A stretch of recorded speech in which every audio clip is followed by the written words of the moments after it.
let's talk about something that on the surface makes absolutely no sense. Why are people actively fleeing countries that the rest of us basically consider paradise? You know the ones: New Zealand, Canada, places famous for their incredible landscapes and amazing quality of life. But something's happening. Beneath that beautiful surface, there's a quiet exodus going on, and it's all driven by this hidden economic trap that honestly might be a lot closer to home than you think. Okay, let's just dive right into this mystery. I mean, fleeing paradise? It sounds ridiculous, doesn't it? When you picture these places, you think of safety, you think of gorgeous nature, and you think of opportunity. But for a whole lot of their own citizens, that beautiful picture is starting to feel, well, like a mirage. No, really, let's ask that question. Why would you pack up your life and leave a place that seems to have it all? These are countries that are consistently at the top of the best places to live lists. So what could possibly be pushing people out? It's not a war, it's not a famine, it's something way more subtle and a lot more modern. And we're not talking about just a few people getting restless. This is 1/10 of New Zealand's entire population now living abroad. 10%. The huge majority of them are just across the water in Australia. Just take a second and let that sink in. Imagine 1 in every 10 people you know, your friends, your coworkers, your family, deciding that their entire future just isn't there anymore. It's a demographic earthquake. And here's the thing, this is not just a New Zealand problem. Not by a long shot. We're seeing the exact same pattern pop up in Canada, another country that we all celebrate for its lifestyle and its opportunities.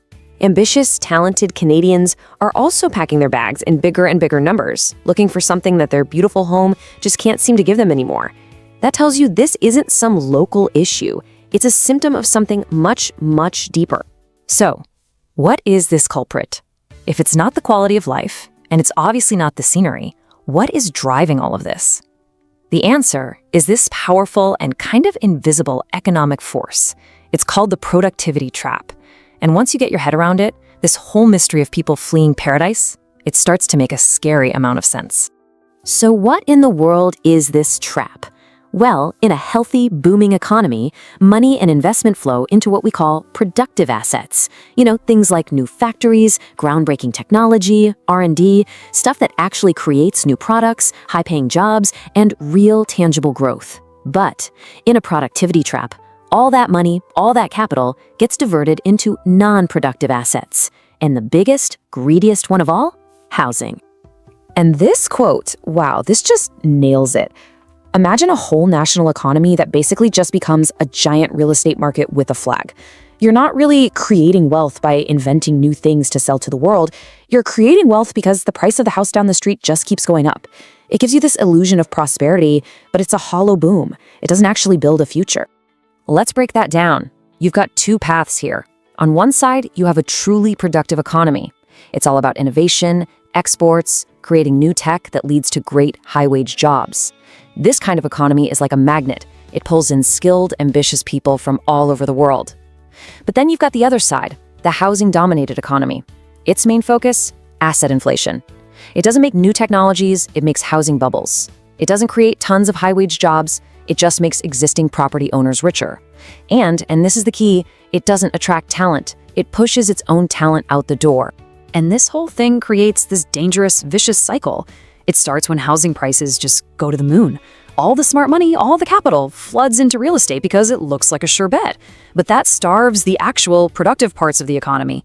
I mean, why would you fund a risky but innovative tech startup when you can just buy a condo and watch its value climb? Well, as those innovative industries shrink, the opportunities for young people just vanish. They look around and they see an economy that's built for landlords, not for them, and that's the moment they realize they have to leave.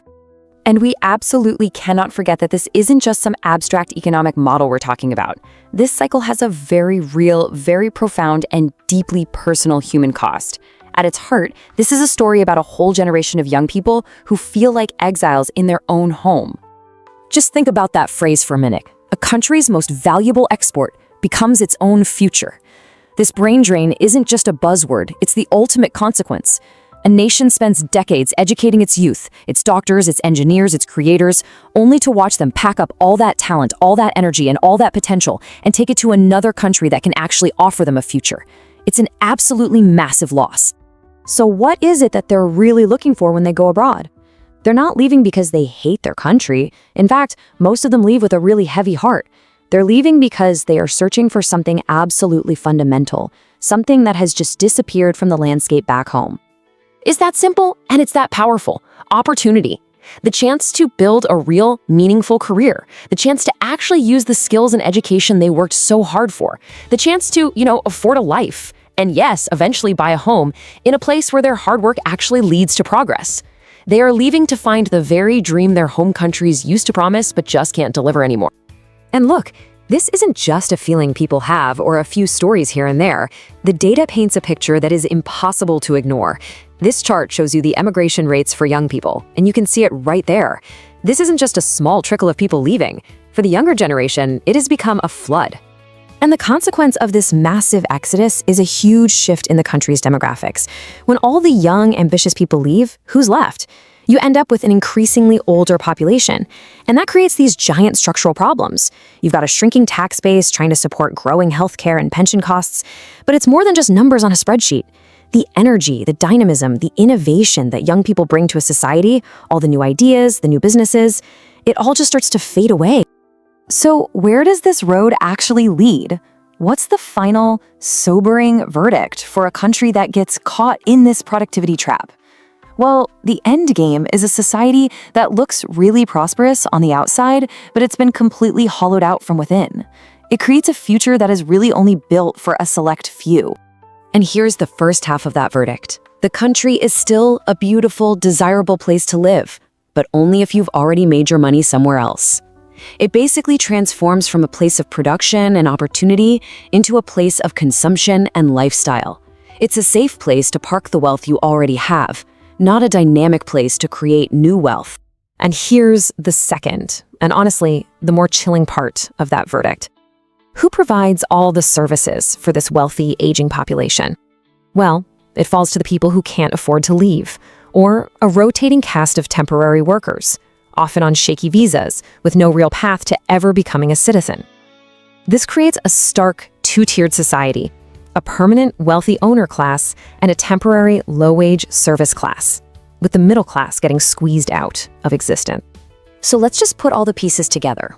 When a society decides to value property over progress, this is what you get.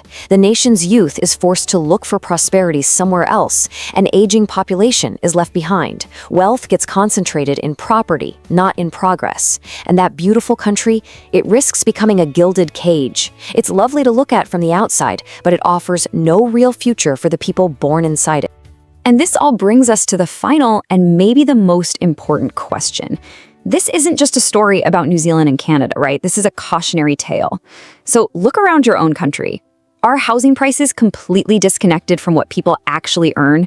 Are young people talking more and more about having to move abroad to build a career? The paradise trap is a pattern that can show up anywhere as society starts to value the inflation of what already exists more than the creation of future opportunity.